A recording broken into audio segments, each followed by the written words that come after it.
Paano malalaman kung interesado rin siya sa iyo? Narito ang ilang mga palatandaan na maaaring magpahiwatig na interesado rin siya sa iyo. 1. Madalas na komunikasyon. Kung araw-araw kayong nagchat-chat o nag-uusap, ibig sabihin ay gusto niyang makipag-ugnayan sa iyo. 2. Pagtatanong sa iyo. Kung siya ang madalas na nagtatanong tungkol sa iyong buhay, mga hilig at mga pangarap, ito po na ay senyales na interesado siya sa iyo. 3. Paglalaan ng oras. Kung naglalaan siya ng oras para makasama ka o makipag-chat, kahit na busy siya, ibig sabihin ay may halaga ka sa kanya.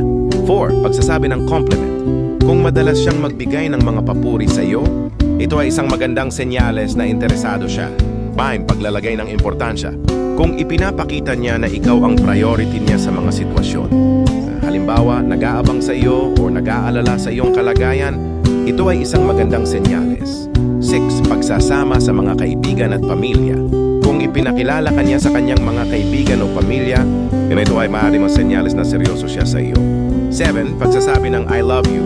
Kung sinabi niya na I love you at sinabi mo rin ito ay isang malinaw na senyales na pareho kayong interesado sa isa't isa. Sa huli, ang mga kilos at aksyon niya ang magiging pinakamahalaga. Obserbahan mo ang mga ito at tingnan kung ano ang sinasabi ng kanyang mga kilos. God bless. At kung nagustuhan niyo itong tips na to, please subscribe my YouTube channel. Salamat.